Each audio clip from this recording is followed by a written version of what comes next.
Bismillahirrahmanirrahim. Assalamualaikum warahmatullahi wabarakatuh. Alhamdulillahi rabbil alamin. Assalatu wassalamu ala asyrafil anbiya'i wal mursalin wa ala alihi wa sahbihi wa man tabi'ahum bi ihsanin ila yaumiddin. Asyhadu an la ilaha illallah wahdahu la syarikalah wa asyhadu anna Muhammadan abduhu wa rasuluh. Allahumma arinal haqqa haqqa warzuqna ittiba'ah wa arinal batila batila warzuqna jatinabah. Ya Rabbana ghfir yassir iftah wahdina qarrib wa alif bainana ya Rabbana. Allahumma arhamna bil Qur'an wa 'allimna ta'wil wa faqihna fid din warzuqna fahman wa amalan wa maghfiratan wa ridwan wa thawaban wa jannatan wa ru'yatan amin. Wa qala Rasulullah sallallahu alaihi wa ala alihi wa sahbihi wasallam, man aradallahu bihi khairan yufaqihu fid din, nawaitu ta'alluma wat ta'lim wajtinabal ma'asi fardhan lillahi ta'ala. A'udzu bikalimatillahi tammati min syarri ma khalaq. Bismillahirrahmanirrahim. Bismillahirrahmanirrahim. Bismillahirrahmanirrahim. Bismillahirrahmanirrahim. Bismillahirrahmanirrahim. Bismillahirrahmanirrahim. Bismillahirrahmanirrahim. Subhanaka la ilma lana illa ma 'allamtana innaka antal alimul hakim. Al-Fatihah. Bismillahirrahmanirrahim. Alhamdulillahi rabbil alamin arrahmanir rahim maliki yaumiddin. Iyyaka na'budu wa iyyaka nasta'in ihdinas siratal mustaqim. Siratal ladzina an'amta 'alaihim ghairil maghdubi 'alaihim waladdallin. Amin. Amma ba'du. Bismillah, urang lajengkeun ngaos risalah ku syairiyah. Kamu teh dalitan sedik deui we. Mohon engah hiangan. Tos. Can gaacan. Lajengkeun. Waqala Al-Wasiti masih mengenai akidahnya para sufi. Waqala al-Wasitiyu lamma kanatil arwah wal ajsadu qamata billahi wa zaharata bihi la bidzawatiha kadzalika qamatil khataratu wal harakatu billahi ta'ala la bidzawatiha idzil harakatu wal khataratu furu'ul ajsadi wal arwahi. Nah, jadi kita review dulu sejenak. Yang dibahas di sini adalah verifikasi mengenai akidahnya Sufiyah. Akidah kita itu sebetulnya tidak diambil dengan cara talaki, karena itu yang namanya yang disebut taklid. Jadi talaki itu guru kita i'tiqadnya apa, kemudian kita ikut i'tiqad guru kita. Kita mah enggak seperti itu. Itu mah taklid namanya. Ya, misalkan nanya sama guru itu, guru, alam itu makhluk atau bukan? Terus guru kita bilang makhluk. Terus kita bilang, oh berarti alam makhluk. Nah, terus kita ditanya, alam itu makhluk bukan? Kita bilang, kata guru saya alam ini makhluk. Nah itu taklid. Termasuk nanti misalkan kata Al-Wasiti alam itu makhluk. Lah itu juga sama taklid juga. Nah, cuman di sini kita membahas akidahnya orang-orang terdahulu itu untuk apa? Untuk ngecek akidah kita itu sama enggak sama akidahnya para guru kita, begitu. Nah, makanya kalau misalkan di dalam hal akidah, sebetulnya si guru ini harusnya nyuruh mikir. Misalkan nanya sama gurunya, guru, apa sud gokong? Sud gokong ada gurunya. Situng samcong. Guru, alam ini diciptakan atau tidak? Kata gurunya itu, ya kamu pikir. Kata kamu diciptakan atau tidak? Kata kita itu ya diciptakan. Tahu dari mana? Harusnya gitu. Nah nanti kesimpulannya itu kata muridnya, ya alam ini diciptakan. Oh sama, sarua jeung mama tah, begitu. Sama. Dan itu sama juga sama guru-guru kita dulu. Al-Wasiti bilang begini, Al-Imam Bukhari bilang begini, begitu. Jadi di dalam akidah itu kita tidak mendapatkannya secara talaki. Talaki itu apa ya? Bukan. Jadi bukan. Bukan talaki itu apa? Ngambil omongan gitu. Talaki itu ngambil omongan. Bukan. Transfer omongan begitu. Transfer omongan. Kamu ucapkan begini. Nah, itu talaki namanya. Makanya di dalam thoriqoh itu ada zikir la ilaha illallah kan. Ada yang namanya talqin. Ya talqin itu dari talaki itu. Nuturkeun. Jadi ngambil pembicaraan. Sok ucapkan la ilaha illallah. La ilaha illallah. Sok masukkan ke dalam hati begitu ya. Terus nanti kepalanya gerakin ke sebelah kiri. Gerakin ke atas. Gerakin ke kanan gitu. Itu talaki itu. Ya, jadi akidah kita itu tidak diambil dengan cara talaki. Kita itu harus mengambil akidah dengan cara berfikir. Nah, adapun kita membahas akidah ulama terdahulu itu supaya kita paham, tahu bahwa ulama terdahulu pun sama seperti itu, ya. Nah, termasuk di antara hal-hal yang sering menjadi fitnahnya para sufi ini suka difitnah akidahnya nggak jelas. Jadi mengatakan misalkan bahwa Allah ada di mana-mana, kemudian mengatakan ruh itu qadim, kemudian mengatakan bahwa kita ini menyatu dengan Allah atau Allah menyatu dengan kita.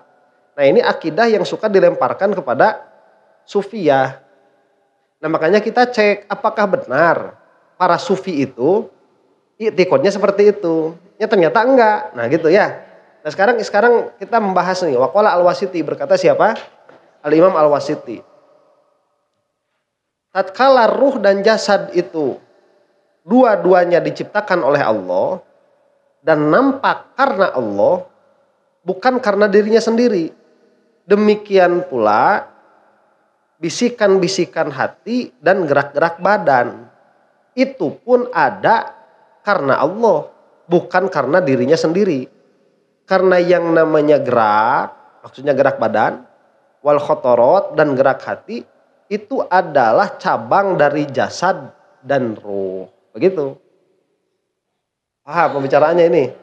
Ya. Jadi kalau ditanya nih, ruh itu dia ada dengan sendirinya atau karena diciptakan? Nah, diciptakan.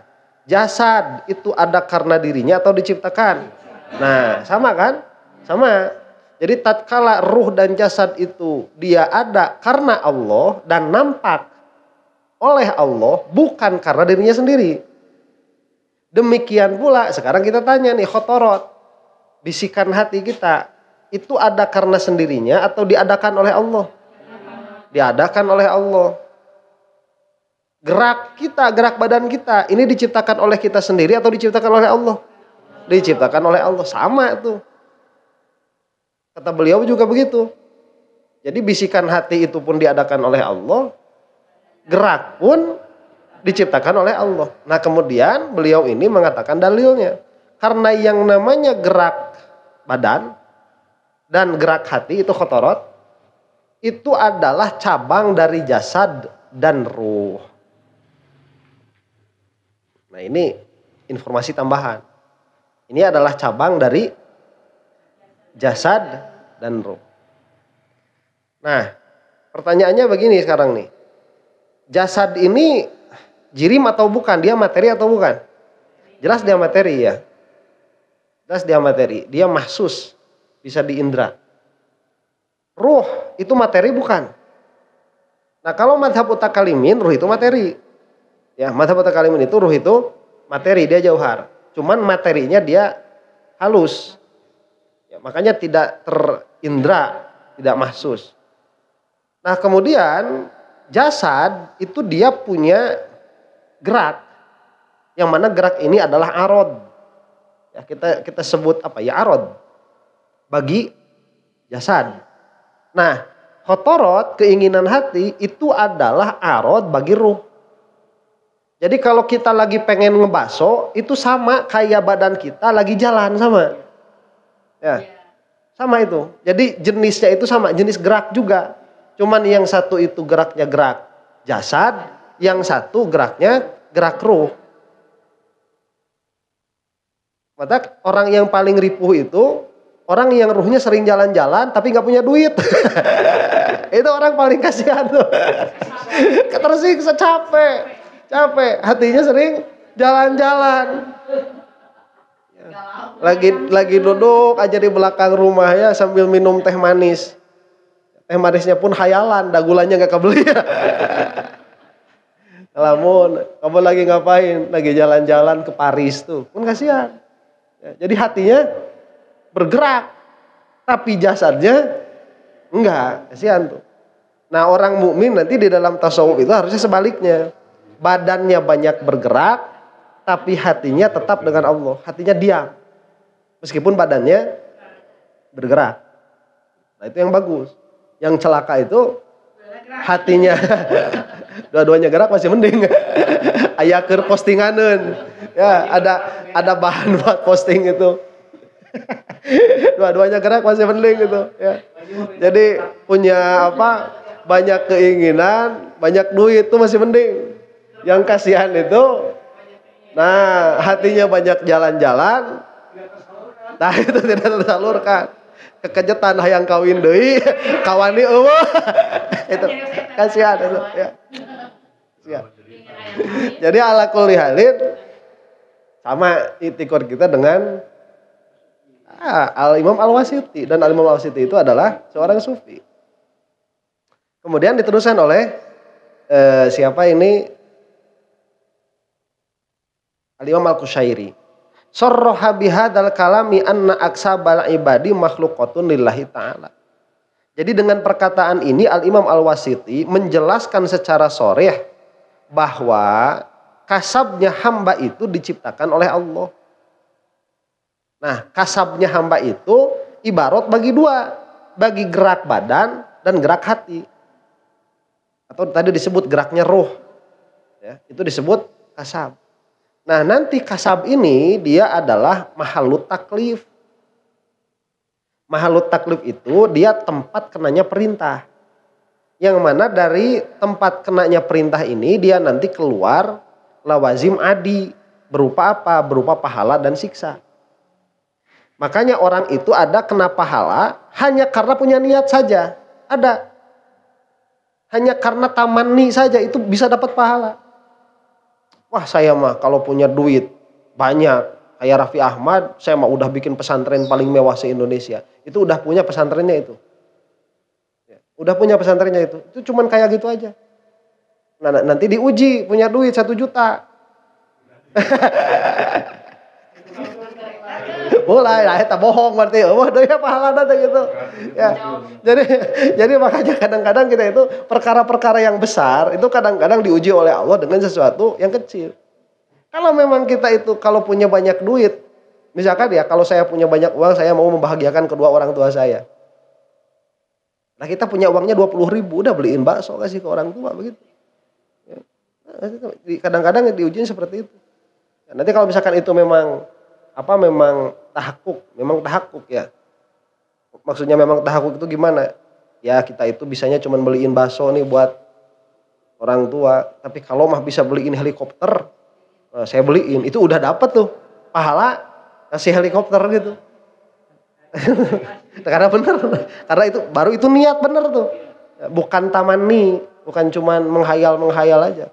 Ya kalau tukang ngehayal mah nantinya tatkala duitnya ada pun bohong akhirnya begitu. Nah itu, jadi perbuatan badan dan perbuatan hati itu jadi mahalut taklif. Dan itu meskipun jadi mahalut taklif tidak melazimkan bahwa keduanya ini adalah perbuatan kita secara asolatan. Kita yang menciptakan, tidak. Itu diciptakan oleh Allah. Wa kama annahu la khaliqa lil jawahiri illallah fakadzalika la khaliqa lil a'radi illallah. Maka sebagaimana tidak ada yang menciptakan bagi jauhar selain Allah, maka demikian pula tidak ada yang menciptakan bagi a'rad selain Allah. Jadi jauhar yang menciptakan ya Allah, a'rad pun yang menciptakan Allah. Nah ini berbeda dengan i'tiqadnya siapa?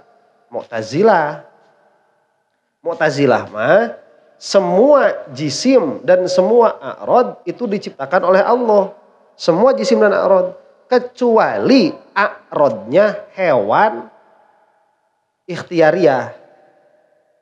Kecuali a'radnya hewan ikhtiariyah. Itu diciptakan oleh diri mereka sendiri.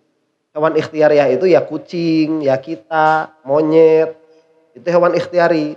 Kalau hewan ghair ikhtiari itu seperti cacing, itu geraknya diciptakan oleh Allah. Ya, cacing mana?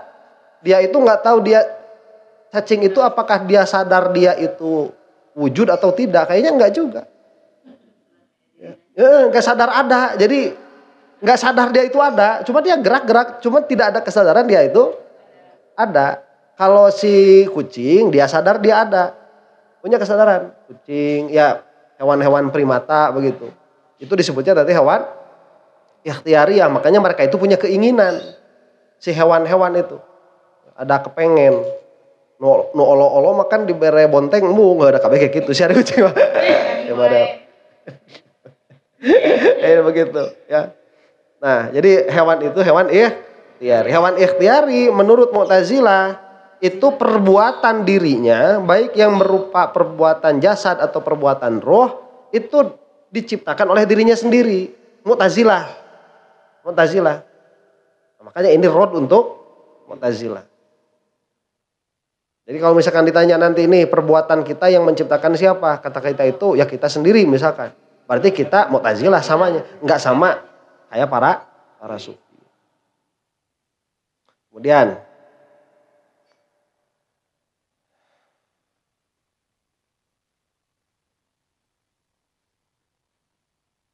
tuh sebentar ya. Ini ada syarahnya dulu. Hadzal kalamu fihi isyaratun ila raddi 'alal qailina bil hulul. Fa innal arwaha wal khawatira al kainata fil qulubi kullaha haditsatun wal ma'ani allati biha yakunul idraku wal fahmu 'anillahi ta'ala kullaha haditsatun. Fa inna minan nasi man yaz'amu annal asrara qadimatun wal qailuna bil hululi yusarrihuna bi qidamil arwah. Nah, di sini ada isyarat rod kepada orang-orang yang berkata dengan hulul. Hulul itu Allah merasuk ke kita. Ya, itu nanti kan ada yang namanya hulul sama apa satu lagi itu?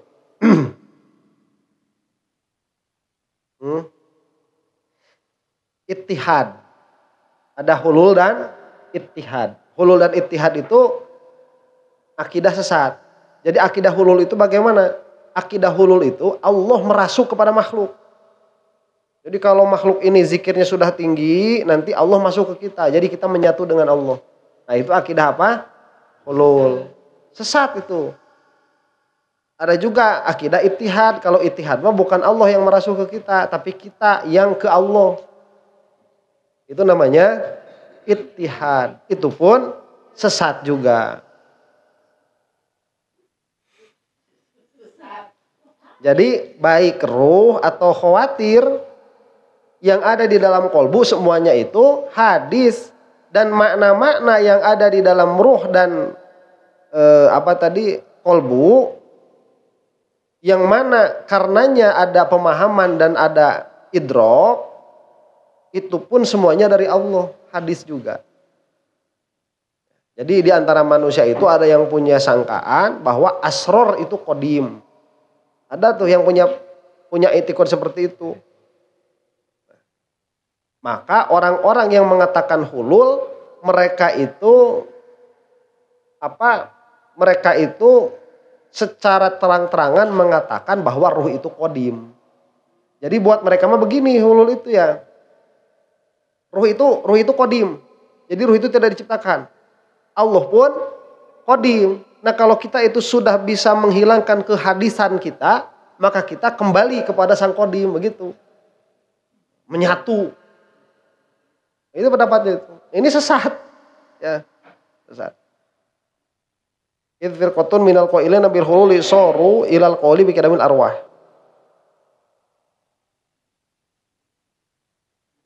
Nah ya.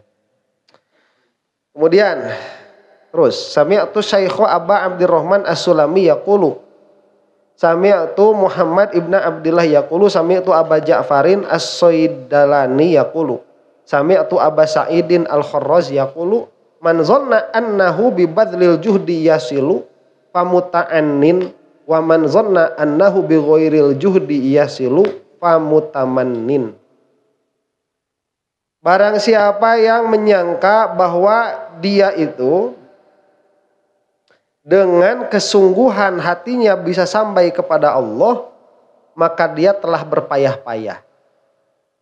Dan barang siapa yang menyangka bahwa dia bisa sampai kepada Allah tanpa usaha yang keras, maka dia itu orang yang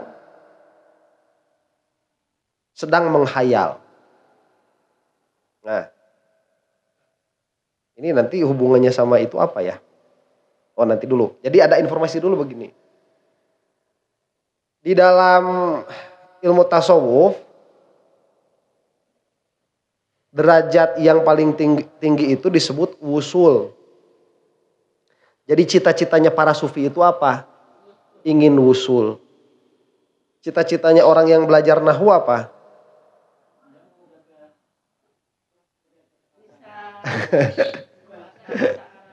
Apa? Bisa bahasa Arab? Oh, bukan sebetulnya, bukan. Jadi apa yang belajar nahwu itu tujuan akhirnya bisa tahu tarkib, bisa tahu susunan lafaz atau susunan kalimat. Bisa tahu susunannya dan bisa tahu hukum-hukumnya. Itu puncak dari belajar nahwu. Nah, nanti supaya paham itu nggak cukup cuma nahwu. Harus ada alat yang lain. Ya, nanti ini ilmu Arabiyah semuanya itu dikumpulkan, barulah dia baru bisa memahami. Ini fan ilmu Arabiyah saja ada 12. Ilmu lughah, ilmu nahwu, ilmu sorof, ma'ani, bayan, ilmu badi', ilmu wadha', ilmu istiqaq, kemudian qorofi, kemudian apa itu yang membahas tentang nazom itu namanya arud. Ada 2 lagi nih saya lupa. Itu ada 12 fan ilmu. Nah ini 12 fan ilmu ini sudah dikuasai, baru bisa paham kepada perkataan orang Arab. Dan itu kalau nggak punya mantik, itu nggak bisa ngambil kesimpulan. Tuh, tetap ilmu mantik itu nanti ya ada kan di dalam ilmu mantik itu abang mengetahui apa umur ammah, mengetahui kuliah, mengetahui kias dan macam-macamnya, kemudian mengetahui apa itu makulat dan macam-macamnya. Itu nanti dalam hal apa? Mantik. Dan itu pun nanti belum bisa masuk ke dalam hadis, karena di dalam hadis itu ada yang namanya ilmu riwayat dan ilmu diroyat. Ilmu riwayat ada jarh wa ta'dil, ada ilmu rijal. Jadi semua itu kalau mau benar-benar jadi ulama, itu minimal yang saya dapat itu 43 cabang ilmu. 43 cabang. Itu kalau belajar dasar-dasarnya aja kita mah kayaknya keburu mati. Apalagi kalau semuanya sampai mentok. Kalau ulama, makanya Imam Syafi'i kenapa disebut mujtahid mutlak, itu semua fan ilmu sudah selesai semua. Sudah selesai semua, semua fan ilmu. Jadi Imam Syafi'i mah kalau ngobrol sama orang yang ahli bahasa Arab, nah itu udah paling pinternya Imam Syafi'i itu. Udah masternya. Nah kita itu kan kalau mau kuliah sampai doktor dalam satu bidang, doktor dalam satu bidang, itu kan perlu sekolahnya kalau dari SD, itu kira-kira berapa tuh? 12 sampai 14 tahun. Ya, SD 6 tahun, oh lebih ya, SD 6 tahun, SMP SMA 6 tahun, 12 tahun, kuliah 4 tahun, ya eta ge lamun teu bentar demo eta oge. S1 4 tahun, S2 kalau cepat 2 tahun, S3 itu ya tergantung, kadang 3 tahun, kadang 4 tahun, kadang 6 tahun. Kita jadikan 4 tahun saja. 4 2 4. Berapa tuh? 14. Iya, 10 tahun, 10 tahun tambah 12, 22 tahun. Itu mau cabang satu cabang tuh mentok. Nah nanti kalau misalkan mau cabang lagi tinggal kuliah S1 lagi. Tinggal kuliah S1 lagi. Dan sekarang mah coba begini ya. Kalau dulu kan ada ilmu fikih. sekarang juga ada ilmu fikih. Ilmu fikih itu dia mencakup ibadat, muamalat, munakahat, jinayat, babul qada. 5 nih. 5 bab besar. Sekarang itu kuliah S1 itu bukan fikih, bukan, tapi satu cabang dari fikih. Jadi gelar S1 itu cuma tahu jinayat. Itu aja. Enggak baca semua. Enggak. Ekonomi Islam itu berarti muamalat. Iya itu aja, fakultas ekonomi Islam. Nah nanti kalau misalkan, jadi coba ya, kalau kita itu mau tahu fikih semua lewat jalur kuliah, lama itu. Ya, saya ini apa? Munakahat. Cuman tahu pernikahan aja udah. Kalau ngajinya di kuliahan. Makanya orang-orang pesantren itu sebetulnya lebih canggih daripada orang-orang kuliahan. Orang-orang pesantren. Nah kalau Imam Syafi'i mah semua yang disebutkan tadi itu udah mentok-mentoknya, udah profesornya. Itu kan S1 munakahat pernikahan. S2 itu masih ada pernikahan juga ada. Pendalaman. S2 pernikahan, S3 pernikahan juga. Jadi doktor pernikahan. Doktor ekonomi Islam, cuman itu aja. Cuma segitu. Makanya kalau ngandelin kuliahan itu ya udah ilmunya itu dalam tapi dia sempit. Gitu. Ya 1 poin aja, cuman 1. Nah, susah kan ya? Susah. Kalau makanya saya mah kalau misalkan mau ngobrol sama orang kuliahan, lulus S3, ayo. Saya itu punya teman, dia itu S3, masih nanya sama saya. Mau percaya mau enggak? Bodo amat, madinya baik. Itu masih nanya sama saya, "Bang, ini gimana? Itu udah lulus doktor itu." Ya. Ya soalnya kan makin dalam itu dia sempit. Dia mengerucut terus. Ya. Makanya kata Syekh Hamzah Yusuf itu begini, kebodohan sistem pendidikan sekarang itu, tatkala orang sudah lulus kuliah, dia merasa tahu segalanya. Jadi dia merasa lebih tahu daripada orang-orang awam. Padahal seharusnya orang setelah selesai kuliah itu dia sadar bahwa yang dia tahu itu sedikit. Cuman dia dalam. Jadi ahli nanti. Jadi ahli.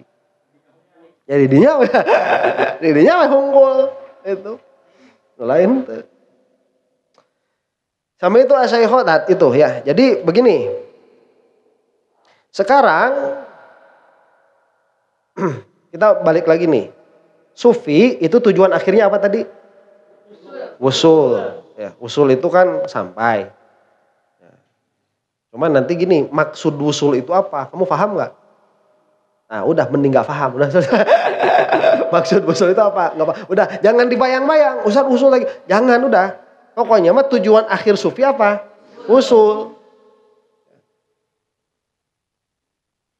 Karena kita itu kadang-kadang kalau ditanya tujuan akhir, kalau belum sampai kita nggak bakalan paham. Tujuan akhir ilmu istiqoq apa? Tahu gini, tujuan akhir ilmu istiqoq itu dia paham istiqoq kubro dan sugro. Paham gak itu? Nggak paham. Udah mending nggak paham aja gitu. Daripada dibayang-bayang. Udah tahu aja. Oh pokoknya mah tujuan akhir itu tahu istiqoq sugro dan kubro. Udah tahu gitu aja. Kalau misalkan mau tahu gimana itu, nah itu kalau mau tahu istiqoq kubro dan sugro, ya udah kamu belajar istiqoq. Kalau kamu mau tahu usul itu apa, ya udah kamu jadi sufi beneran begitu. Iya, biar tahu. Iya harus menjalani karena ini kan masalahnya maknawi. Begitu. Jadi sampai tujuan. Tujuan orang naik pesawat tiket Prancis Jakarta tujuannya mana? Prancis. Spanyol Jakarta? Udah gitu aja kan tahu. Tahu nggak Spanyol? Nggak tahu. Udah gitu aja udah. Kalau mau tahu, kamu beli tiketnya. Makanya banyak orang tertipu ngaji tasawuf itu, mereka itu merasa sudah wusul hanya karena ngaji tasawuf. Tujuannya wusul, oh saya sudah wusul. Udah kalau nggak paham wusul, sudah. Mending nggak paham aja. Cuman kita tahu tasawuf itu tujuan akhirnya apa? Wusul. Wusul kemana? Ke Allah. Wusul ke Allah. Gimana itu? Wusul ke Allah nggak tahu. Wusul ke Allah itu gimana? Nggak paham. Bukan. Beda. Nah sekarang kalau gini, ilmu kalam tujuan akhirnya apa? Ma'rifatullah, tahu nggak? Harus udah tahu itu mah. Gimana ma'rifatullah itu? Tahu kepada Allah dan sifat-sifatnya lewat dalil qat'i, udah itu. Harus udah tahu itu mah. Nah gini nih ma'rifat di dalam ilmu kalam mah, keluarin muqaddimah sugro, keluarin muqaddimah kubro, keluarin natijah. Muqaddimah sugronya nanti muqaddimahin lagi, muqaddimah kubronya muqaddimahin lagi. Sampai masuk ke wilayah yang badihiyat. Nah, udah tahu itu mah, gitu. Itu udah tujuan akhir apa? Ilmu kalam dan merod subhat, nanti subhatnya begini dan begitu. Begini begitu, begini ini. Nah. Nah, itu sudah tujuan akhir ilmu kalam. Kalau saya mah ilmu kalam sudah wusul, sudah sampai. Ya, mantik itu ya insya Allah wusul juga, udah sampai juga. Nah, kalau ilmu tasawuf gimana wusul sama Allah? Nggak usah dibayang-bayang udah. Nggak bakalan paham. Kalau mau kerjain tuh tasawuf. Bertasawuf lah. Oh kieu geuning wusul. Bakal tahu nanti. Oh ternyata wusul itu begini. Nah makanya wusul kepada Allah itu gimana caranya? Kan gitu. Gimana caranya? Ini kata siapa ini? Syekh Abu Abdurrahman As-Sulami ya. Bukan, ini perkataannya Abu Sa'id Al-Kharraz. Kata beliau begini, barang siapa yang menyangka bahwa dia bisa wusul dengan cara berusaha sekuat tenaga, mengerahkan semua kemampuannya, maka dia adalah orang yang berpayah-payah diri. Dalam pengertian apa? Nggak bakal wusul. Capek-capek oke. Jadi wusul kepada Allah itu bagaimana cara mendapatkannya? Kamu harus mujahadah. Kamu harus mengerahkan semua kemampuan. Kalau kamu tidak mengerahkan semua kemampuan, maka kamu tidak akan wusul. Kalau kamu sudah begitu dulu ya, kalau kamu sudah mengeluarkan semua kemampuan, maka kamu akan wusul. Itu orang berpayah-payah diri. Akhirnya bukan wusul, akhirnya apa? Capek gitu. Akhirnya capek. Wah, lebih capek. Kamu lagi ngapain? Saya sedang puasa. Udah berapa lama puasa? Udah 7 tahun. Gak pernah putus. Ngapain kamu puasa 7 tahun gak putus-putus? Saya ingin wusul. Wah wusul jelema kitu. Lamun patekadanana wusul teh ku kitu. Ku juhdun. Ku dirina. Bukan. Ya pahala. Makanya kan sufi mah gak ngobrolin pahala gitu. Pahala mah di fikih. Tasawuf gak ngobrolin pahala. Pahala mah di fikih. Nah, ya, di tasawuf apa pahala hijab. Ya, makanya ilmu itu harus komprehensif. Nah terus tuh Ustadz gimana ya? Kita itu berarti bisa wusul tanpa berpayah-payah. Wa man zanna annahu bi ghairil juhdi yasilu famutamannin. Tapi kalau dia itu menyangka tanpa berpayah-payah dia bisa wusul, maka dia cuma berangan-angan, tukang ngalamun nu kitu mah. Nah eta atuh jadi kumaha? Salah deui. Tuh da hese sok tasawuf mah. Susah tasawuf. Jadi kamu itu bisa wusul atau bagaimana? Dengan Allah.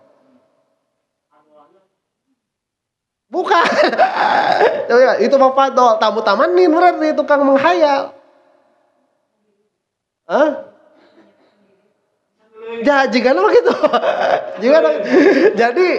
Jadi apa? Juhdun, mujahadah itu thariqahnya. Jalannya. Bukan yang menyampaikannya. Jalannya. Coba gini nih. Tahu nggak misalkan ya jalan ke Jogja? Tahu kan? Yogyakarta. Tahu jalan ke Yogyakarta itu. Tahu. Barang siapa yang menyangka ya, dia itu bisa sampai hanya karena berjalan di jalan Jogja, bisa sampai ke Jogja, mati gitu. Mati. Kenapa? Nggak cukup, kamu harus naik mobil baru sampai. Jadi yang menyampaikannya itu sesuatu yang lain. Jadi di dalam menyampaikannya. Yang menyampaikannya bukan usaha kita begitu. Makanya di sini ditulis ini, waqala al-wasiti aksamun kusimat wa nu'utun ujriyat kaifa tustajlabu biharokatin au tunalu bisi ayatin. Nah, sebentar. Ini apa hubungannya dengan i'tiqad kan begitu? Coba tadi bahasanya. Kalau dia punya sangkaan bisa wusul dengan berpayah bukan dengan mujahadah, maka dia berpayah-payah. Berarti wusul enggak? Nggak bakalan usul. Kalau dia itu punya sangkaan dia bisa sampai tanpa berpayah-payah, tukang ngalamun, tukang ngahaya, sampai nggak bakal sampai juga. Berarti apa akidahnya? Akidahnya sampai itu oleh Allah begitu, bukan oleh diri kita. Ya, akidahnya di sana. Nah itu, jadi dalam pengertian tumeretapak pegawaian orang mah. Jadi pekerjaan kita itu tidak memberikan asar. Tidak ada efeknya. Waqala al-wasiti aksamun kusimat wa nu'utun ujriyat. Dan al-wasiti berkata, bagian itu telah selesai terbagi. Ya. Kemudian kejadian-kejadian itu sudah diberjalankan. Bagaimana mungkin bisa diambil dengan gerak atau bisa didapatkan dengan perjalanan. Nah gitu. Jadi ini akidah apa? Akidah bahwa qada qadar itu selesai. Begitu. Ya. Jadi usul kepada Allah bukan oleh usahamu, oleh takdir Allah. Kalau sama Allah ditakdirkan usul, ya usul. Tapi nah itu tetap sunatullah jalan. Tetap sunatullah jalan. Nah itu akidahnya di situ. Maka bahasanya ya bagian-bagian itu sudah terbagi. Nu'ud dalam pengertian derajat-derajat mungkin gitu ya, itu sudah diperjalankan. Maka bagaimana mungkin bisa diambil dengan gerak atau bisa didapatkan dengan perjalanan? Gak bisa. Dalam pengertian itu tidak memberikan efek.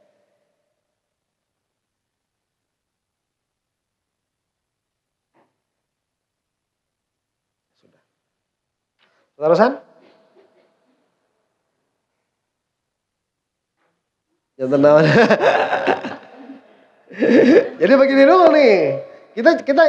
Kita ambil lebih jauh lagi. Jadi jangan berhenti di usul. Jangan berhenti di usul.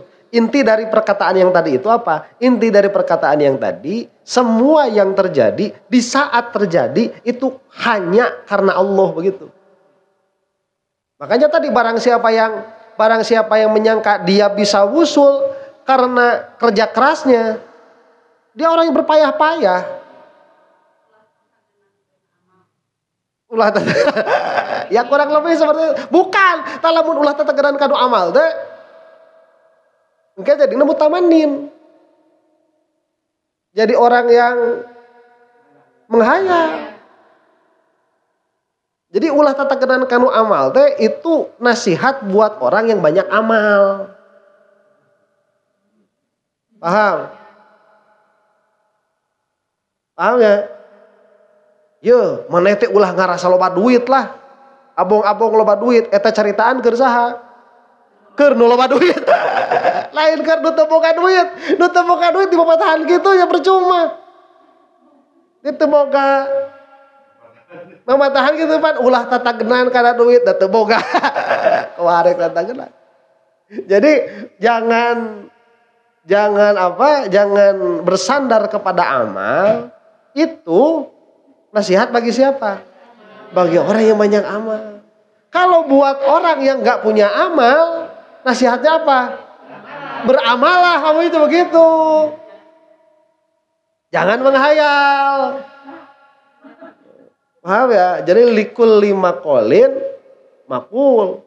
Bagi setiap perkataan itu ada tempatnya. Ya, ada tempatnya. Gitu.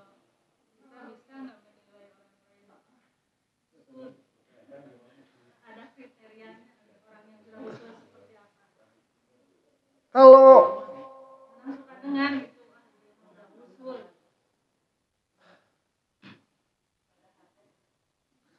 sebetulnya kalau menilai orang lain sudah wusul,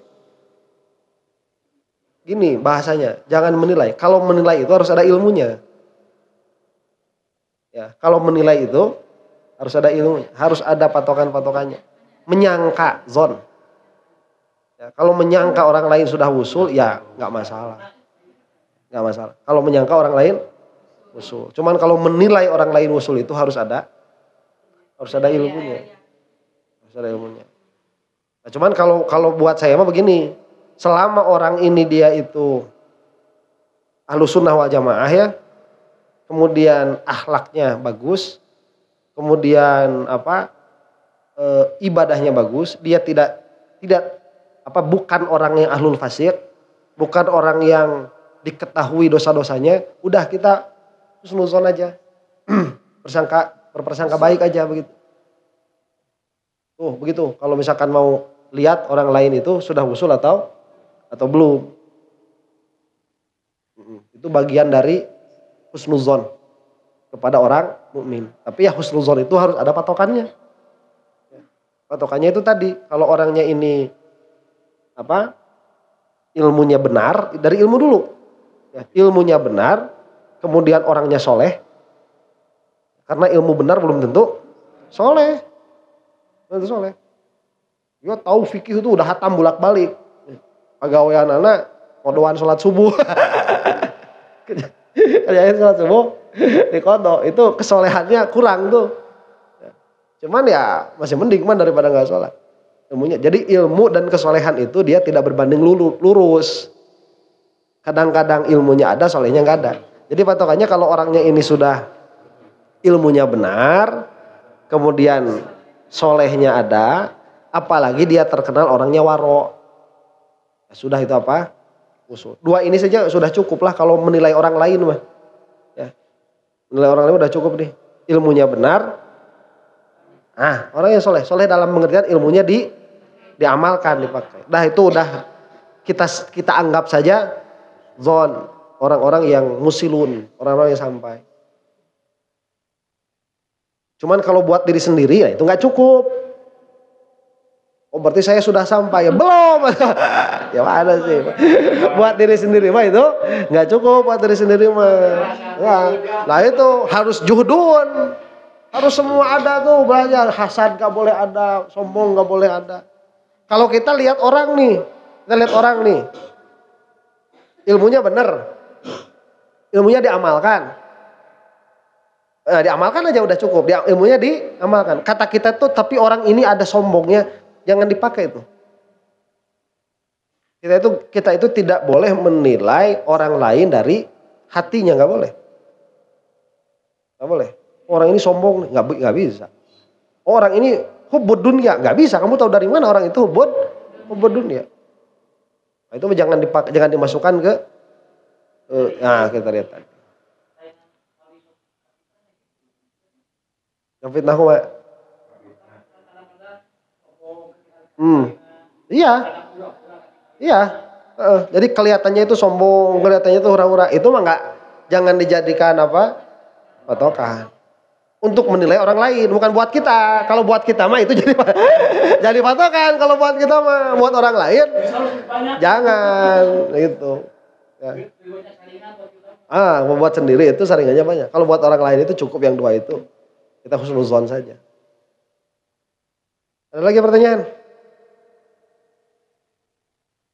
Gak ada?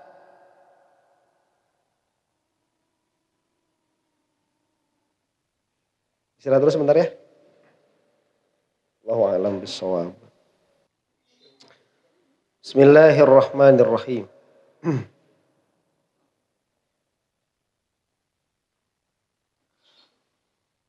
Kemudian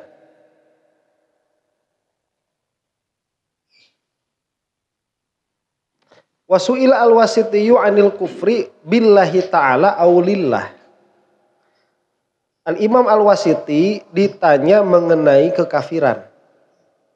Apakah kafir itu karena Allah atau untuk Allah? Nah, ini pertanyaannya pun kita nggak paham ya. Apakah kekafiran itu billah dalam pengertian itu diciptakan oleh Allah? Aulillah atau menuju Allah dalam pengertian kekafiran itu adalah perbuatan yang diciptakan oleh diri kita sendiri. Itu pertanyaannya.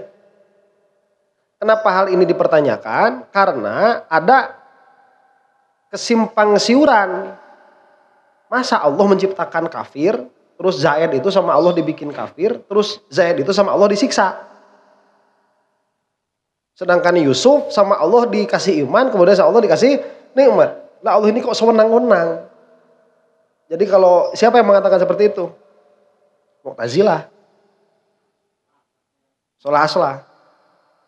Jadi kalau kata Mu'tazilah mah kekafiran itu bukan diciptakan oleh Allah. Karena kalau kekafiran diciptakan oleh Allah, Allah zalim begitu. Kira-kiranya, ya supaya cepat. Nah, oleh karena itu ditanyakan kepada Al-Imam Al-Wasiti. Nah kalau itikad kita bagaimana? Kekafiran itu diciptakan oleh kita sendiri atau diciptakan oleh Allah? Diciptakan oleh Allah. Tahu nggak maksud diciptakan oleh Allah itu? Maksud diciptakan oleh Allah itu sesuatu ini ada pada kenyataan. Yang mengadakan pada kenyataan itu Allah, begitu. Azali ini azali. Kekafiran itu sudah diciptakan belum? Azali, sudah diciptakan belum? Sudah diciptakan belum? Belum diciptakan. Belum ada makhluk. Sudah ditentukan? Sudah. Kenapa Allah menentukan Abu Jahal kafir?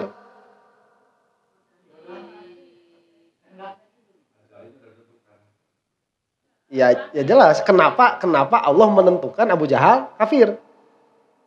Karena Allah tahu. Karena Allah tahu Abu Jahal bakal kafir.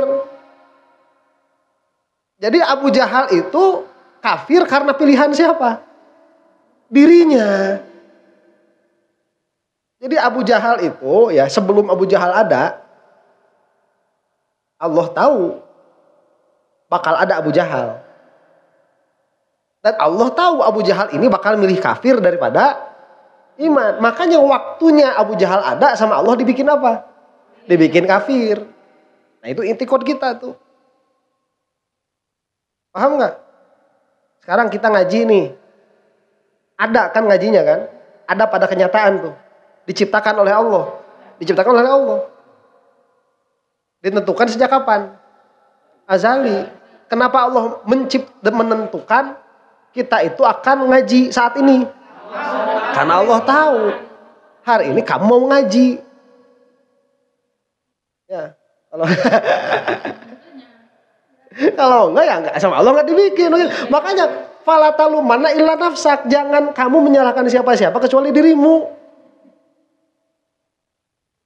Bisa enggak Allah itu menciptakan sebaliknya? Tahu kita bakal ngaji, tapi Allah menciptakan kita enggak ngaji. Bisa enggak? Bisa. Cuman Allah tidak sebodoh itu begitu. Ya Allah enggak. Allah ya bodoh lah begitu banyak. Udah tahu itunya.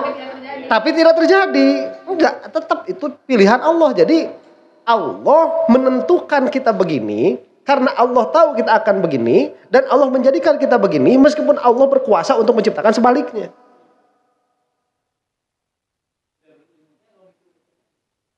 Ya lamun gitu mah mun bahasa kita ya sebagai manusia itu membuat dirinya bodoh. Ya.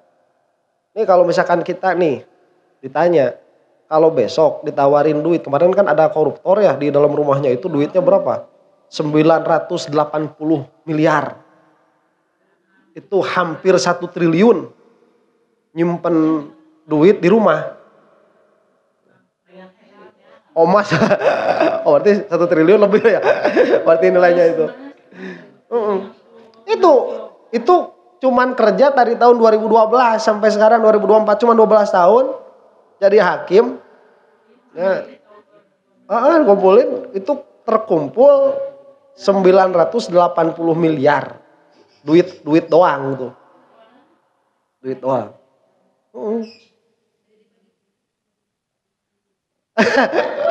Mau diterima. Mau kayak mah duit korupsi.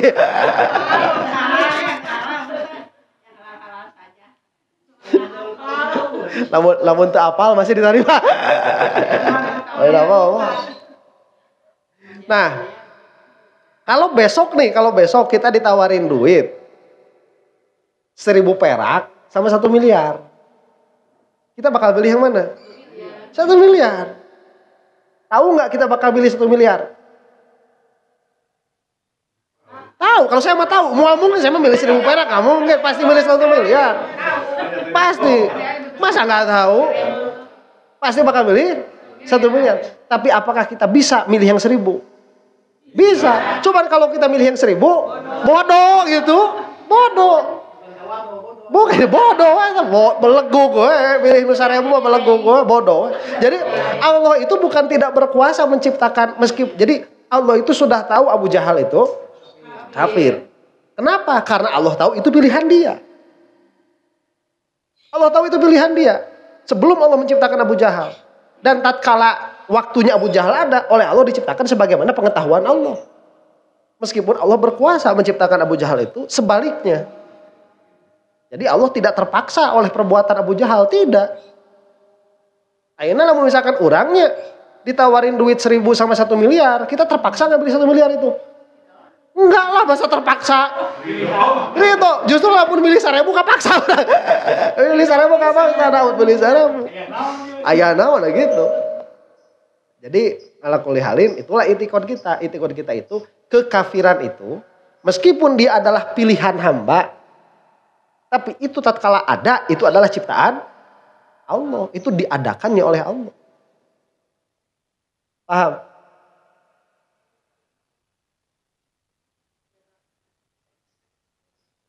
Mohon. Terus.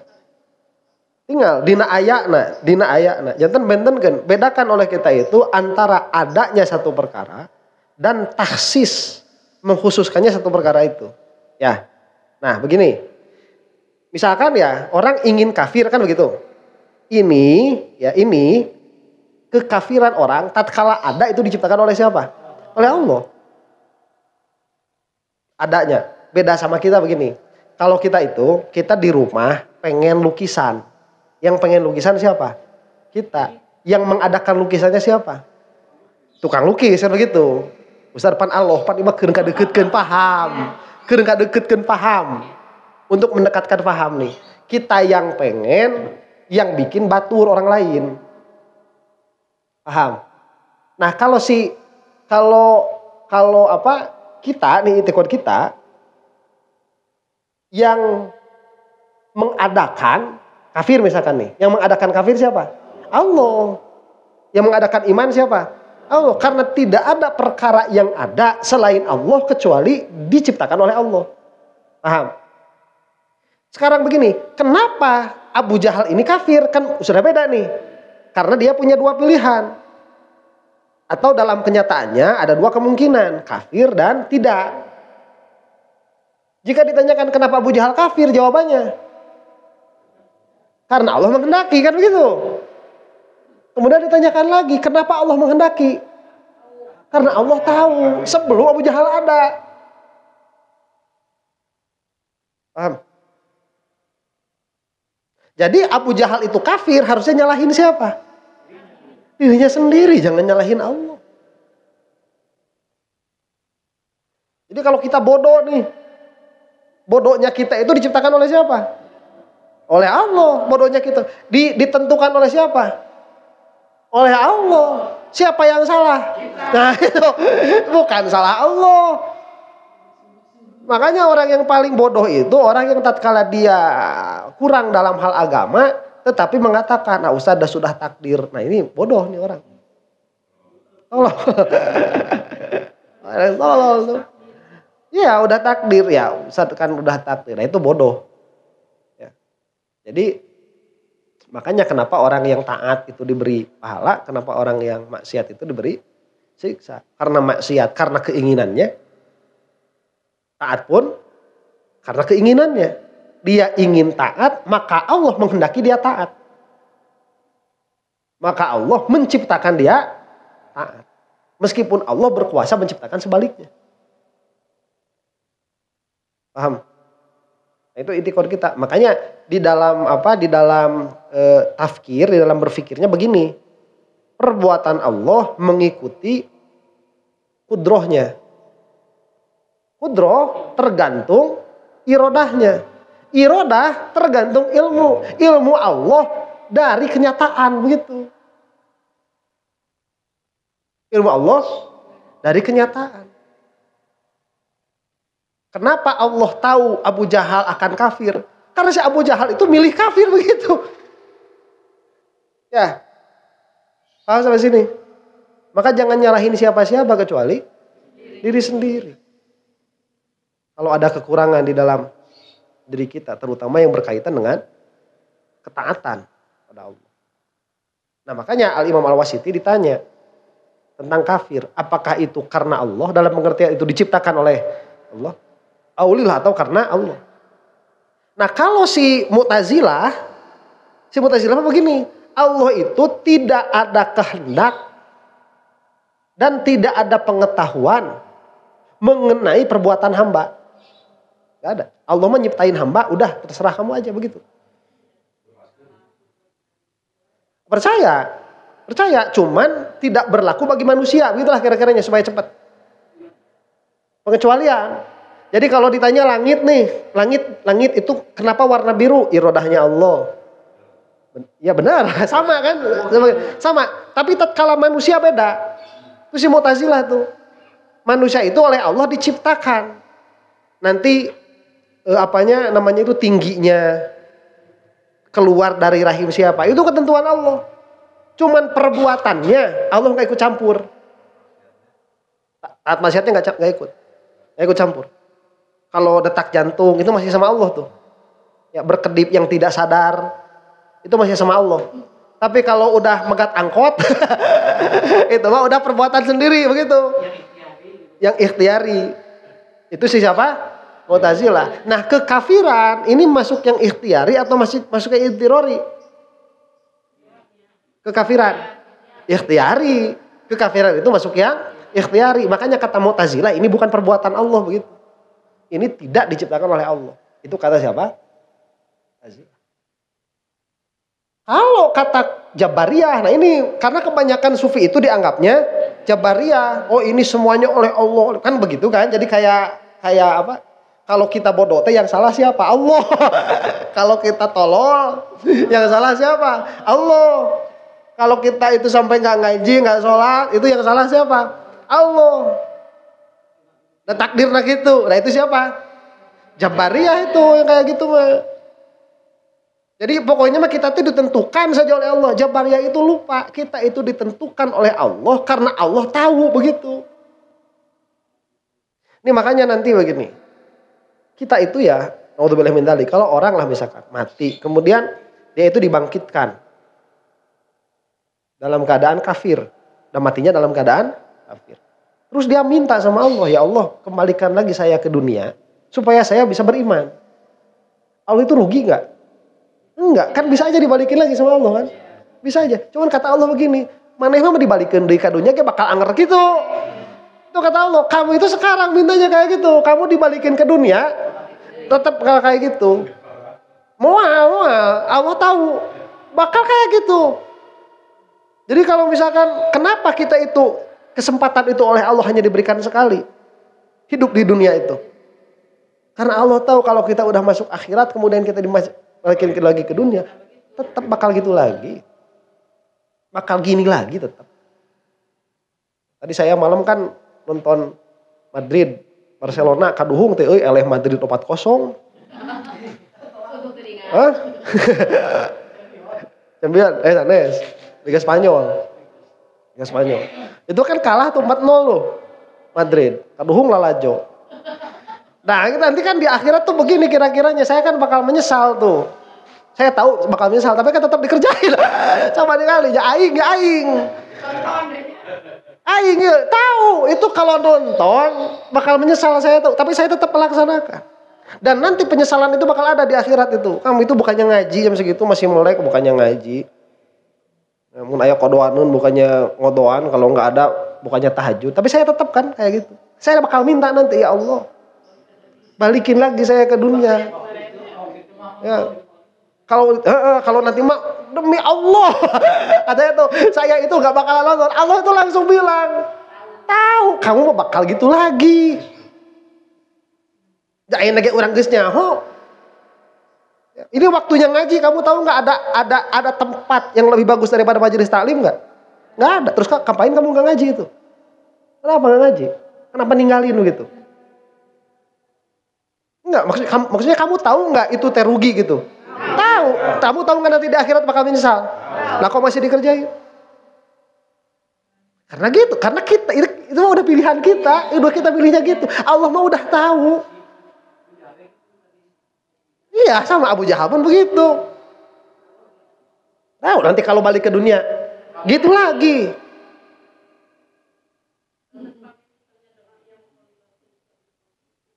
Nah itu makan di dalam wilayah apa? Asbab, di dalam wilayah syariat. Di dalam wilayah kasab kita itu minta sama Allah. Makanya nanti kalau apa intinya dari ibadah itu apa? Izharul iftiqor atau izharul fakri, dia menampakkan kefakiran. Menampakkan kebutuhan begitu. Ini saya kan pantasnya kalau udah nonton Madrid Barca apa pantasnya kan istighfar kan begitu. Dan kita tidak tahu. Jadi masalahnya begini, Allah tahu kita enggak kan gitu masalahnya. Ya. Kan sekarang nih kita masih bisa ngaji, ada waktunya ngaji, kita masih bisa ngaji. Besok waktunya ngaji, bisa enggak kita berangkat? Belum tentu bisa. Belum tentu bisa. Meskipun secara kemampuan bisa ada. Kita mau nggak waktunya berbuat kebaikan kita berbuat baik? Mau nggak? Mau. Makanya kita minta sama Allah. Ya muqallibal qulub tsabit qalbi ala din. Itu meminta kita sama Allah. Kita nggak tahu. Besok kayak gimana? Allah mah tahu. Makanya lihat orang-orang salafi wahabi. Kalau sholat mintanya apa sama Allah? Ihdinas siratal mustaqim. Sama orang Syiah mintanya apa? Ihdinas siratal mustaqim, dikasih sama Allah ya jalan yang sesat. Ya gimana? Gimana? Karena permintaan mereka tidak sesuai dengan kelakuan mereka. Mereka mintanya itu mau bener tapi otaknya nggak dipakai mikir. Itu. Ya. Oh. Makanya kalau udah berhadapan sama Allah mah kita mah diem. Ya. Kalau udah berhadapan dengan Allah mah kita nggak bisa apa-apa, nggak bisa berhujah begitu. Debatnya Ustadz geus kateteran. Debatnya Ustadz geus kateteran. Kunaon sia teu ngaji takdir Ustadz ngomong sia. Ngomongnya Ustadz wae geus kateteran urang mah. Sama Allah gak bakal bisa dijudge. Nah, bagaimana kata Al-Wasiti? Al-kufru wal imanu wa dunya wal akhiratu minallahi ta'ala wa ilallahi wa billahi walillahi. Kafir, keimanan, dunia, akhirat. Dijawabnya lengkap tuh. Ini gak ditanyain tapi dijawab. Itu minallahi ta'ala, dari Allah. Berarti penyebabnya siapa? Allah. Wa ilallahi, dan kepada Allah. Wa billahi, dan karena Allah. Walillahi, dan untuk Allah. Maksudnya bagaimana? Minallahi ibtidaan wa insya'an, dari Allah secara permulaan. Wa ilallahi marji'an wa intihaan, dan kepada Allah kembalinya. Wabillahi bako'an fanaan, dan karena Allah lah bako dan fananya. Walillahi mulkan wa khalqan, dan milik Allah lah secara penciptaan. Intinya sama kayak tadi begitu. Intinya yang disebutin tadi. Makanya meskipun apa keimanan, kekafiran, ketaatan begitu, ini diciptakan oleh Allah, tapi akan kembali dihisab oleh siapa? Oleh Allah juga. Jadi oleh Allah kepada Allah begitu. Paham ya? Dan kan begini, kebaikan yang diperbuat itu akan menjadi sesuatu yang langgeng. Kekafiran pun demikian akan menjadi sesuatu yang langgeng. Jadi enaknya kebaikan itu begini ya. Kenapa kebaikan itu kok susah sekali diterima itu. Patokan ilmu diterimanya susah. Sesuatu ingin diterima, ingin qabul. Coba lihat begini ya. Kalau kita sholat itu sudah selesai bab fikih Syafi'i misalkan. Dan kita mengamalkan sholat sesuai dengan mazhab Syafi'i. Apakah ada jaminan itu diterima oleh Allah? Nggak ada. Nggak ada jaminan diterima oleh Allah itu. Cuman dia ada tempat sangkaan diterima. Disebutnya itu mazinnah. Mazinnatul qabul. Itu adalah ada sangkaan diterima. Tapi untuk diterima itu nggak cukup. Coba rukun sholat, ada nggak makan makanan halal? Nggak ada. Tapi untuk diterima harus halal. Yang ada itu baju harus suci dari najis. Ada nggak baju harus halal itu? Nggak ada. Tapi kalau bajunya haram, kata para ulama ini nggak bakal diterima sama Allah itu. Makanya diterima itu susah nggak? Kenapa susah? Karena kalau diterima satu saja. Ini langgeng. Jadi kalau kita kan begini, kalau kita kerja di dunia nih, kerja 1 bulan, duit 3 hari udah habis. Kita begitu, kerjanya 1 bulan, duitnya 3 hari udah habis. Mau nabung itu susah banget, nggak bisa. Kalau perbuatan akhirat, itu kerjanya 1 kali, diterima oleh Allah, itu pahalanya nggak ada akhirnya, nggak ada ujungnya. Gak ada ujung, gak bakalan habis dimakan. Nanti kalau di akhirat begini, ini kata Allah begitu ya, kira-kira lah ya, kata malaikat itu.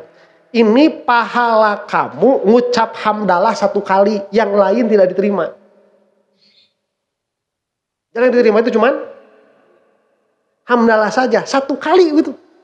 Kamu ngucap hamdalah berapa kali? 3 juta kali, yang diterima cuma 1. Jangan 1 lah kebanyakan, cuman alif lamnya doang, alnya doang. Cuman alif lamnya doang yang diterima.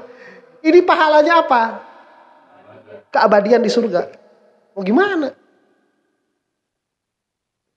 Makanya kenapa susah? Makanya kenapa kebaikan itu kita nggak bisa bilang kayak gini.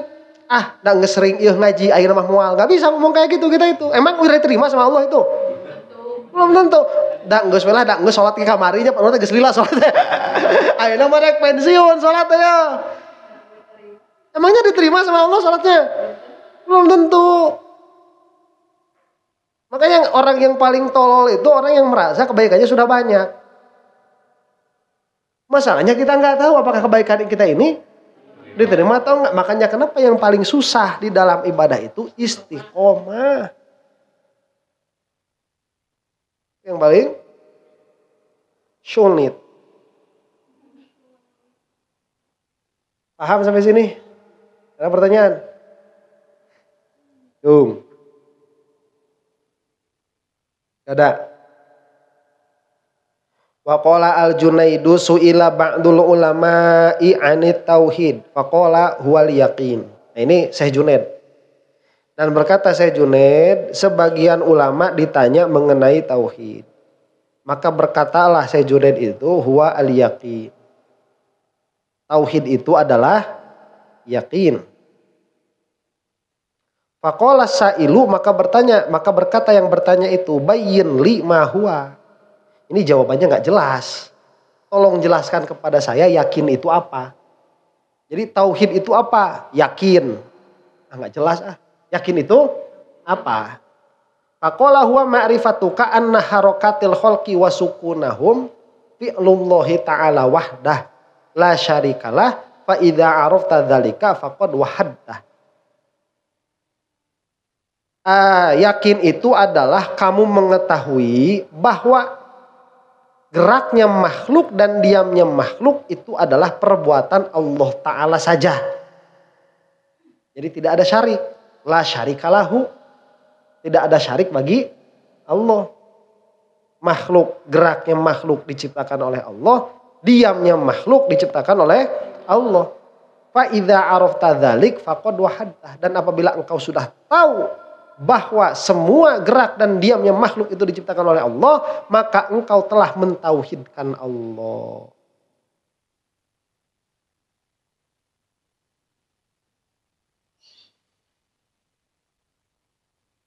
Nah, di sini ada penjelasannya, maksudnya apa?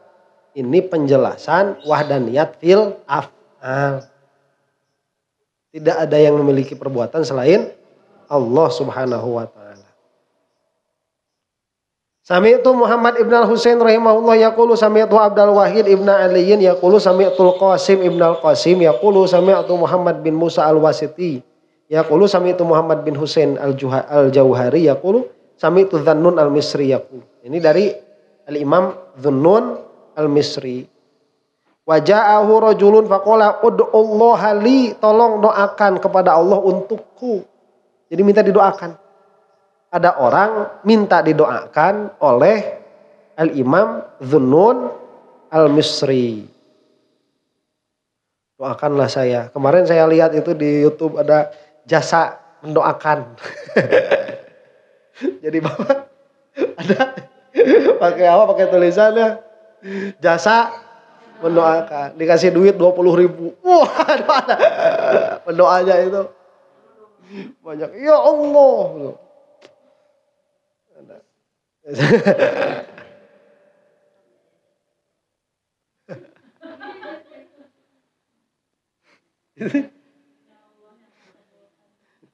Cuman kalau saya mah husnuzon saja, orang itu doanya itu lebih ijabah daripada doa saya itu. Bijabah. Ya, orang kayak gitu itu orang nggak takut dicela bodo amat, aing teu boga duit. Aing teu boga duit daripada ngalampok aing mendingan. Ya atur. Itu bisa jadi duitnya lebih halal daripada duit kita itu. Ya. Bisa jadi duitnya lebih halal. Hah?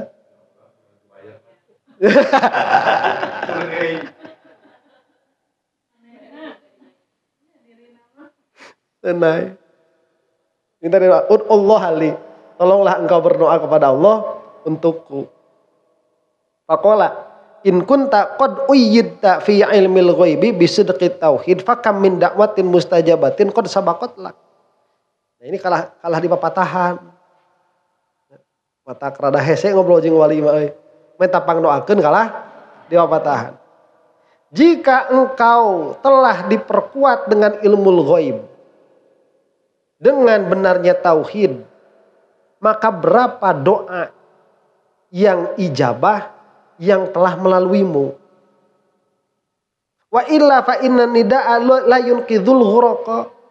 Jika tidak demikian, yang namanya panggilan-panggilan itu dia tidak akan bisa membangkitkan, tidak akan bisa menyelamatkan orang yang tenggelam.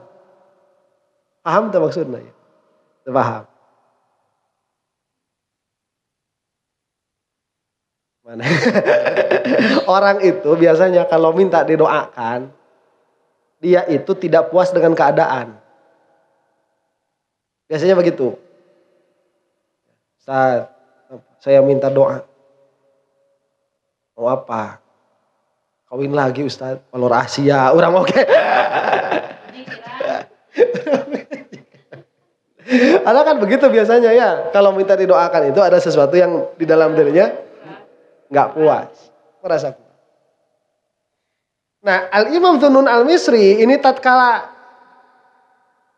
ada orang meminta didoakan, kata Dhunnun begini, coba kamu mikir, berapa doa istijabah yang sudah melaluimu, dalam pengertian kamu itu nggak kurang doa yang diijabah sama Allah itu. Kamu itu nggak kurang. Jadi dalam pengertiannya begini sekarang. Dhunnun al-Misri ini mungkin berkata kepada muridnya mungkin ya, atau kepada tetangganya zaman dahulu. Kita ini kurang apa coba? Mau tauhid yang benar akhir zaman sama Allah dikasih. Mau sholat yang sah sama Allah dikasih. Mau kesehatan sama Allah dikasih. Kita itu kan nggak kurang, nggak, sebetulnya banyak sekali. Ya kita ini kan mau sehat nggak? Mau dosa diampuni nggak? Mau. Ya kan wajar ya kalau kapeng-kapeng ada sakit kan wajar begitu. Loh, ya gitu loh Pak, nama sehat lah. Jadi sehatnya lebih banyak daripada sakitnya. Sehatnya 8 tahun, sakitnya 2 minggunya wajar itu. Ya wajar lah. Ada dosa-dosa yang apa? Yang dihapuskan. Kan kita tuh banyak kepengen. Dan kita itu suka tidak sadar bahwa itu adalah ijabah doa kita. Makanya bahasanya begini, kalau kamu itu paham tauhid, kira-kiranya kamu gak bakalan minta kayak gini. Hah? Lain gitu, bukan.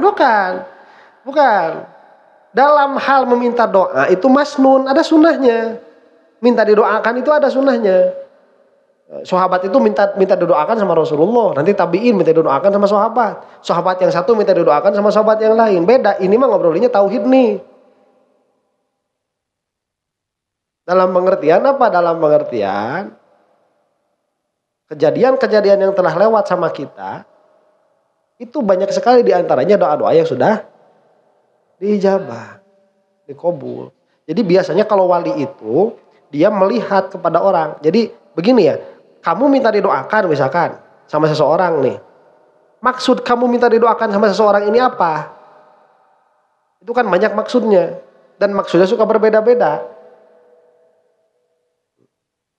Kadang-kadang kita itu minta didoakan dalam keadaan lupa kepada takdir. Kadang-kadang kan begitu. Nah ini kayaknya orangnya seperti itu. Jadi tatkala bertanya itu, karena Zunnun al-Misri ini waliullah, dia tahu keadaan orangnya. Jadi kalau wali mah enaknya begini nih, sama wali mah enaknya begini. Wali itu kan dia bisa diberi ilham oleh Allah Subhanahu wa taala mengenai keadaan orang yang di depannya itu. Bisa dikasih tahu. Wali mah ngasih perkara teh sesuai kebutuhanmu. Anak kecil minta jajan coklat, sama emaknya dikasihnya pop mie. Mintanya coklat, dikasihnya mie. Mintanya permen, dikasihnya nasi padang.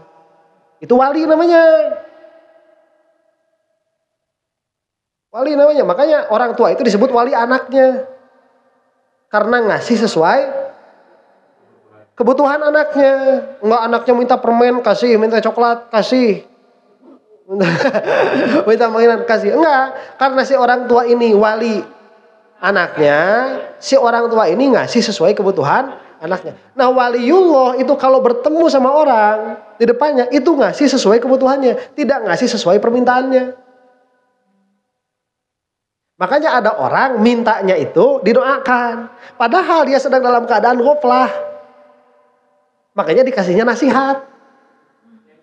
Nah itu yang butuhnya. Nah. Namun orang apaan Ustad pang doakeun mangga aya sangu konengna eueuh. Aya sangu konengna rada leubeut doakeun anak mudah-mudahan sangu konengna atereho Fatihah we. Ukituna kokieuna Al-Fatihah. Geus ya. Tapi lamun aya sangu konengna wah ngaberebet.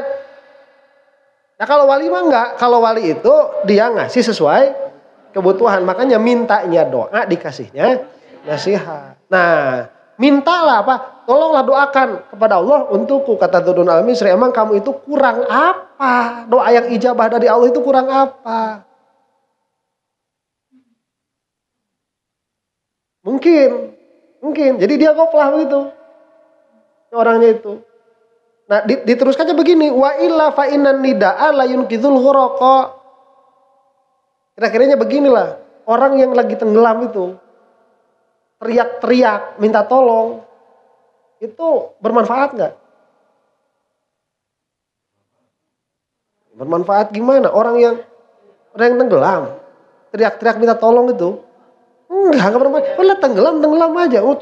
Tolongan nggak bermanfaat sama sekali. Nah, teriak-teriak minta tolong itu nggak bermanfaat apa-apa. Ini bahasanya al-ghuraqa, orang yang tenggelam. Seorang tenggelam itu, Ustaz pan bisa bermanfaat. Ngasih tahu sama orang lain. Enggak, maksudnya bukan itu. Enggak bermanfaat itu. Orang tenggelam, teriak-teriak, itu ngasih manfaat enggak? Enggak ngasih manfaat. Orang tenggelam itu.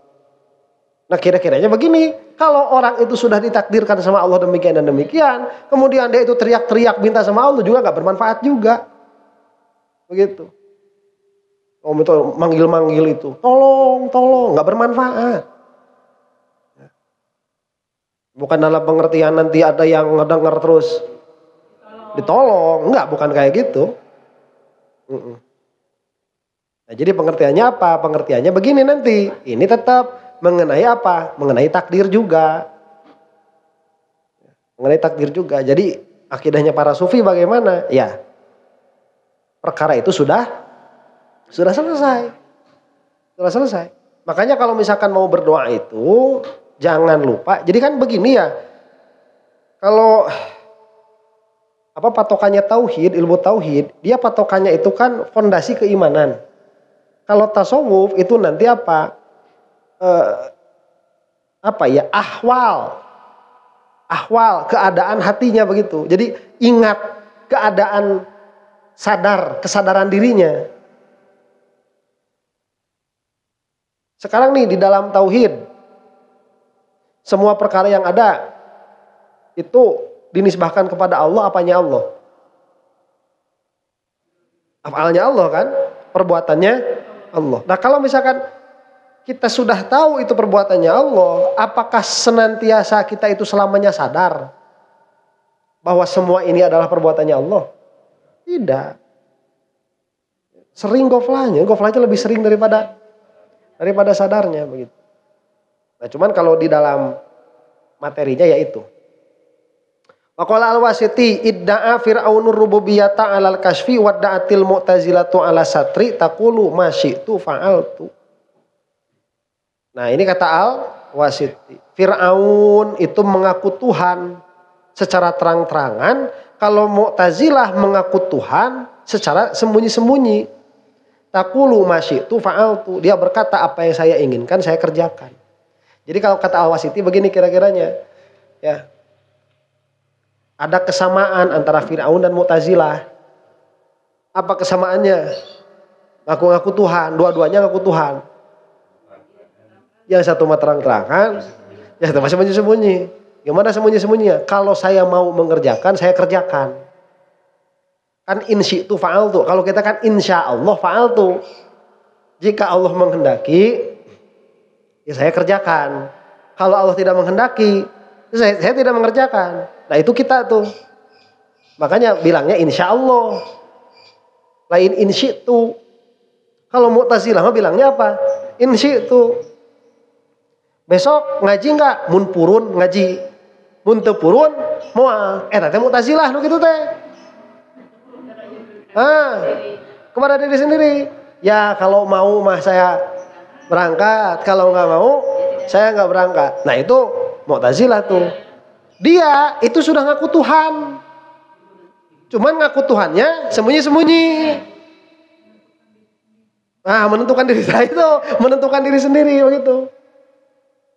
Di dalam mengadakan. Bukan di dalam ikhtiar. Di dalam apa? Mengadakan. Ekstrim kan ya? Ekstrim. Anggap Fir'aun. Jadi lamun Fir'aun kan bilang, saya ini Tuhan, ana rabbukumul a'la. Aku adalah Tuhan kalian yang paling tinggi. Nah kalau kita mah bukan dari secara langsung, orang-orang Mu'tazilah mah secara lazim. Wa qala Abul Husain An-Nuri at-tauhidu kullu khatirin yushiru ilallahi ta'ala ba'da alla tumazijahu khawatirut tashbih. Kata Abul Husain An-Nuri, tauhid itu apa? Setiap perkara, setiap khotir itu ya. Setiap khotir itu apa? Bisikan hati atau itikad. Yang mengisyaratkan kepada Allah Subhanahu wa Ta'ala setelah engkau tidak mencampurkan khawatir tasbih. Nah ini gampangnya kalau di dalam tijan itu apa? Mukhalafah lil hawadis. Namanya begitu. Jadi membedakan Allah dengan makhluk secara mutlak. Itu kalau bahasanya Syekh Nawawi itu. Membedakan Allah dengan makhluk secara mutlak. Maksud membedakan Allah dengan makhluk secara mutlak itu apa? kamu tentukan perkara-perkara kemakhlukan, kemudian kamu sucikan itu dari Allah, dan kamu tentukan perkara-perkara keilahan dan kamu sucikan itu dari makhluk. Nah itu tauhid ya. Sama nanti. Berarti bukan mujasimah, begitu kira-kiranya. Bukan tajsim. Kan ada yang beriktikad Allah di langit kan ya. Allah di langit, Allah di atas begitu, Allah di atas aras. Nah itu sudah tajsim itu, sudah mujasimah. Karena yang namanya arah atas itu dia untuk jirim, dia idhofah jirmiyah. Kemudian akhbarona Asy-Syaikh Abu Abdurrahman As-Sulami rahimahullah taala sami'tu Abdul Wahid Ibnu Bakrin yaqulu sami'tu Hilal Ibnu Ahmad yaqulu suila Abu Aliin Ar-Rudbari anit tauhid faqala at-tauhidu istiqamatul qalbi bi itsbati mufaraqatit ta'tili wa inkari tasbihi wat tauhidu fi kalimatin wahidatin kullu ma sawwarathul awham wal afkaru fallahu subhanahu bi khilafih liqaulihi laisa kamitslihi syai'un. Ditanya tentang tauhid siapa? Abu Ali Ar-Rudbari ditanya tentang tauhid. Katanya begini, tauhid itu apa? Tegaknya kolbu bi isbati mufaraqatit ta'til, dengan menetapkan kepergiannya ta'til dan mengingkari tasbih. Paham nggak? Nggak paham ya? Jadi taktil. Jadi ada dua nih bahasa nih. Ada akidah taktil, ada akidah tasbih. Akidah taktil itu dia tidak meyakini adanya sifat bagi Allah. Itu namanya akidah taktil. Allah tidak punya qudrah, Allah tidak punya iradah, Allah tidak punya samad, Allah tidak punya basar. Itu akidah taktil. Ada lagi yang namanya akidah tasbih. Akidah tasbih itu menyerupakan Allah dengan selain Allah. Jadi menetapkan makna yang sah bagi selain Allah untuk Allah. Maka kata beliau begini, maka tauhid itu dia bisa dirangkum dalam satu kalimat. Apa itu? Kullu ma sawwarathul awham wal afkar fallahu subhanahu bi khilafi. Semua perkara yang tergambar oleh pikiran dan ilustrasi, maka Allah itu tidak seperti demikian. Semua yang tergambar dan terilustrasi, maka Allah itu tidak demikian. Nah, karena ada ayat yang terkenal laisa kamitslihi syai'un.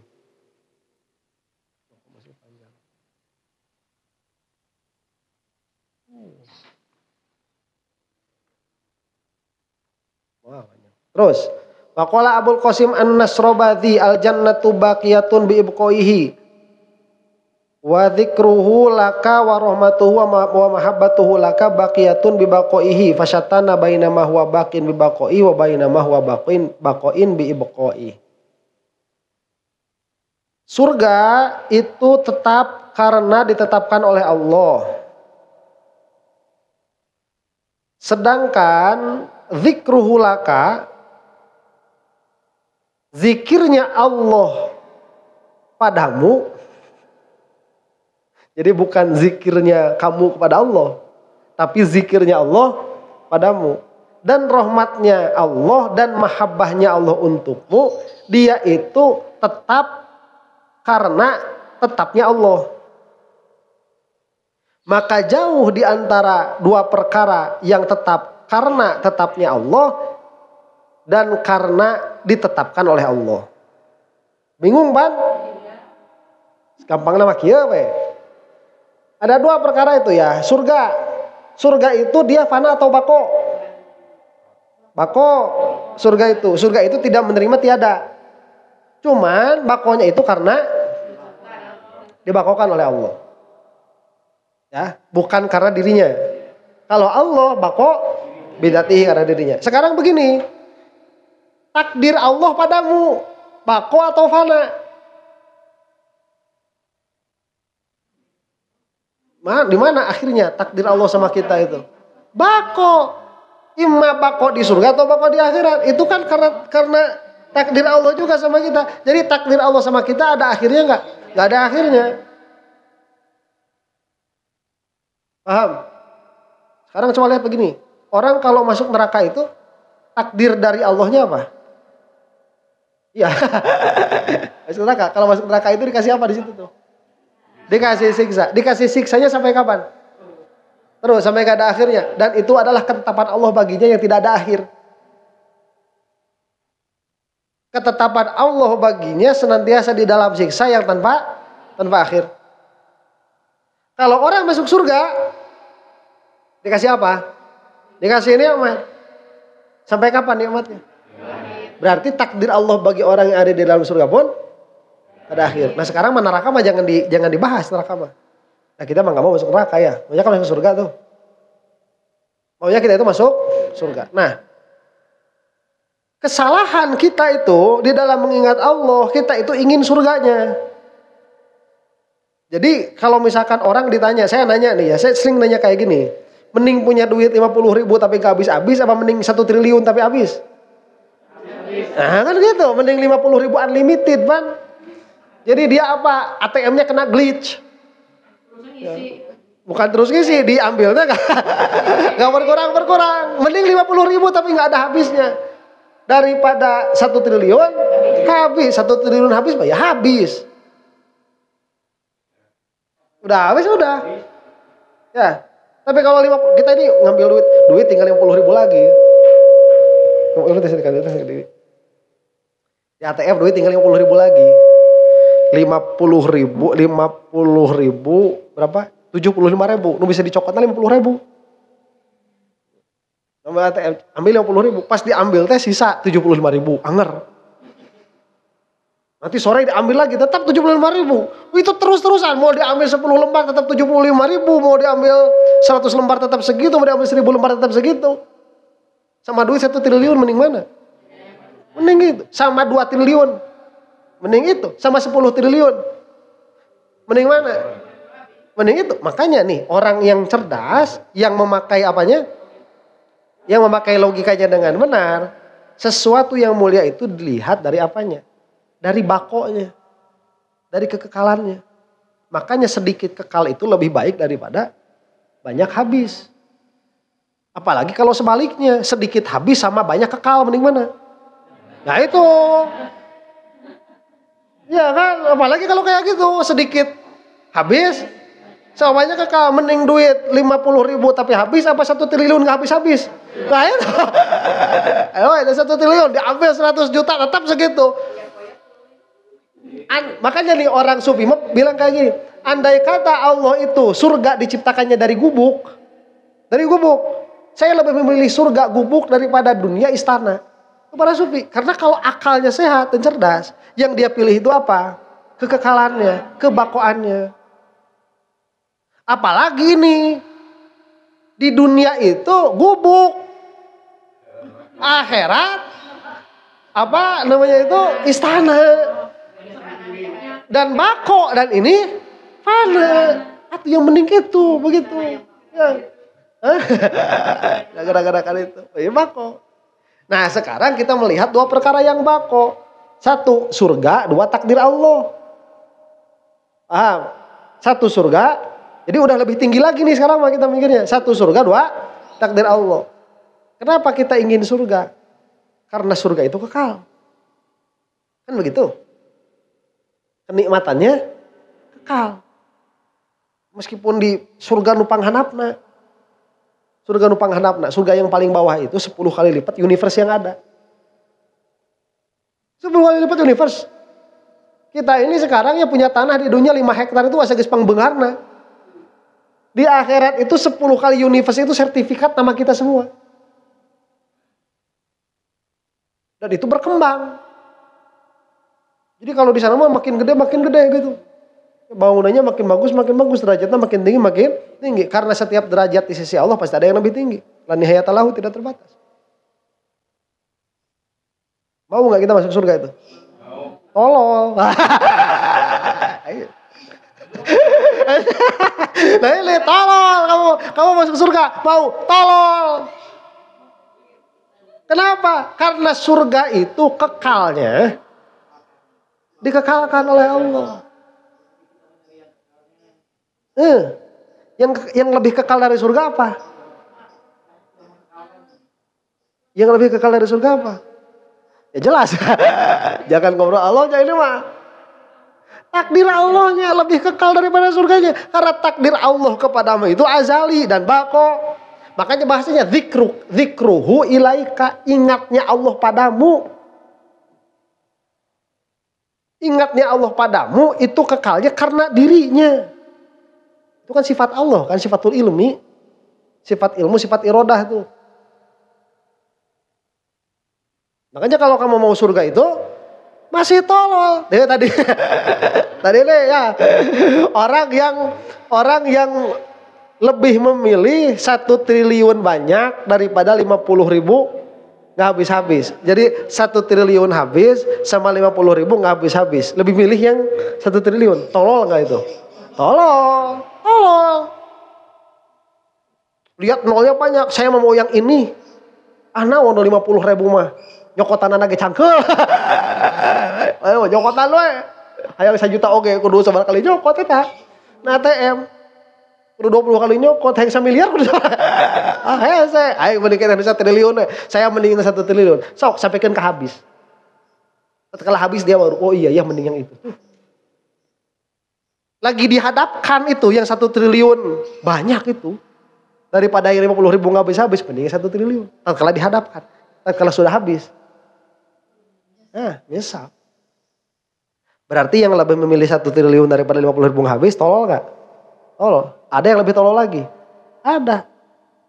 Kasih pilihan, mending 1 triliun gak habis-habis apa mending 50.000? Habis. Mending 50.000 habis. Tolol, udah lebih tolol lagi daripada yang tadi itu.